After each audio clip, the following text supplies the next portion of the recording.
The brutal decline of Jelly. Why did he put 92% per exactly? I don't fucking know. It's throwing me off, throwing me for a loop. It's kind of embarrassing to bring it up. I watched Jelly, I watched Jelly, kwebblekop, the gang. Sad to say, they fell off. And now I want to figure out why. I don't know if it's just because they upload GTA still, if they switched it up. I don't know if they can still do the same cringe shit and still get views and same thumbnails. They've been doing it for decades, so we'll see.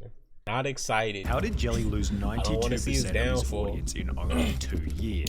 Did the content become repetitive, Jelly was like a side. Did he become too focused on unimportant things outside of YouTube? Or was his decline the direct result of Jelly's highly successful trio eventually coming to an end? We're going to provide a step-by-step explanation for why Jelly's channel hasn't been doing so well, which is most easily understood if we discuss how he became successful in the first place. When Jelly created his first video on the 3rd of June 2014, he had already been making videos for around 3 years on 2 prior channels, and as a result he had already built up some fairly significant skills. For example, Jelly clearly understood the basics of branding, with almost every thumbnail featuring a clear element of green, which also helped Jelly to release his first line of merch only 3 months after beginning the channel. However, the point at which things began to get serious was when Jelly became 1/3 of what came to be known as the Robust Trio. In the beginning of the group, the only 2 significant members were Jelly and kwebblekop, who had already created a couple of viral uploads. It's me and Jelly, and we were playing out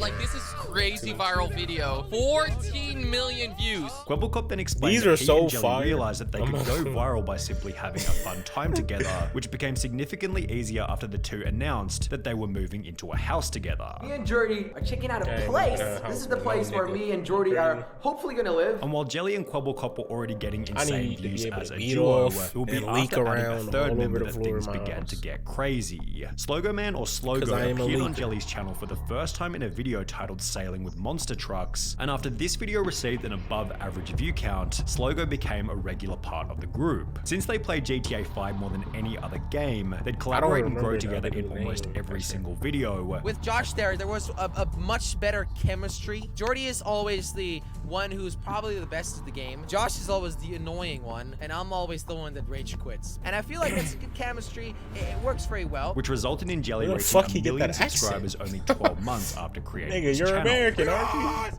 I saw it! I saw it, baby! Meanwhile, Jelly, kwebblekop, and Slogo were becoming closer and closer friends every single day. And in the meantime, just having banter, just roasting each other, and we were very close friends. Like, we spoke to each other every day, we were there for each other every day. We knew everything about each other. It was just so much flipping fun. With the fun nature of the content helping them to innovate into making real-life videos. We can do videos together in real life, and people like that even more. This one is 23.5 million views. As mentioned by kwebblekop, some of their real-life videos performed unbelievably well, such as this simple 5-minute Q&A on And you know they was getting a bag because this is a different time. This isn't now like YouTube, like his channel, which to this day has received over 17 million views. Over on Jelly's channel, almost every vlog he posted was equally popular, and as a result, Jelly passed 5 million subscribers only a year after hitting 1 million. By 2019, Jelly was gaining well over 200 million views every single month, helping him to receive his diamond play button and purchase a $6.5 million property in Monaco. However, while it was clear that Jelly was in a better spot than ever, 2019 would also mark the point at which the Robust Trio began to fall apart. While Jelly and Slogo continued to collaborate on numerous different gaming videos, kwebblekop instead began to focus on reaction content. Anytime you come here, unless I get that 20, you're fucking Jelly's videos. The Robust Trio was dissolving in front of everybody's eyes, but it didn't actually have all that much of an impact on Jelly's views, which if anything only continued to grow after kwebblekop left. By taking a quick look over Jelly's content at the time, we can see that he still had an abundance of different games to play. He was constantly innovating with new ideas, titles, and thumbnails. Plus, in January 2020, Robust became a trio once again after kwebblekop was replaced by a YouTuber named Craner, who had the most subscribed channel in all of Denmark. 3 months after Craner joined, Jelly was able to achieve his highest monthly view count ever at 511 million. That's a bill, damn. However, you don't have to be an expert in data analytics to see that after May 2020, something began to go horribly wrong. Now, we should begin by stating that there was unavoidably going to be some kind of decline from his 500 million view high point point, as almost every game on YouTube was going through this same early 2020 viewership surge as a direct result of the pandemic. So if we ignore these views which had come about from people simply now you got Dimension, now you got CTE, who been beating on you, bro? 2021. Now you got fucking CTE. We should also highlight that Minecraft, Among Us, and GTA 5, the three main games that he was making videos on at the time of his decline, were well past their peak in popularity on YouTube, and therefore you could definitely make the argument that the first reason for Jelly's viewership decline was that people were simply getting bored of watching these games, which is a problem still faced by the gaming genre today. There haven't been any hugely popular game releases after Among Us in February 2021, which was basically the same month where Jelly's views began to decline.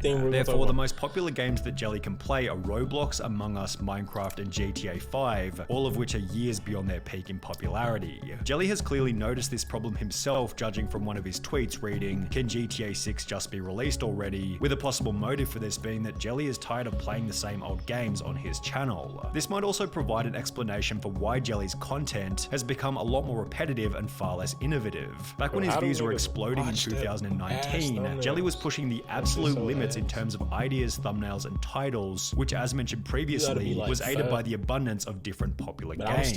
These days, however, it feels as though Jelly isn't pushing these boundaries in the same kind of way. The ideas, thumbnails, and titles feel almost identical to where they were 3 years ago, but bro, he was ahead of the curve. These niggas make the same thumbnails. Shit's ass has been which in all honesty just doesn't feel like there's that much effort going into it. Sure, the editing on each video is fantastic, but they give off the vibe that Jelly's just played some random game for 30 minutes, sent the footage off to his editor, and taken the rest of the day off. Because that's what he's fucking doing. I'm sure that this certainly isn't the case, but for some inexplicable reason, Jelly gives off the vibe that he isn't as committed to the content as he used to be, which is an absolute necessity for the growth of a channel. It's no coincidence that a creator like Mr. Beast is constantly going out of his way to reiterate that he wants to be doing YouTube for at least another decade. He's signaling to the audience that he's in it for the long run, and he knows that as soon as you stop committing to your YouTube channel, the audience will as well. Meanwhile, Jelly does the opposite to this by stating that he sees his own channel as being dead. I'm not on this list. Where on this list do I belong? I'd consider myself pretty dead. Hey, I consider myself to be in the dead category as well,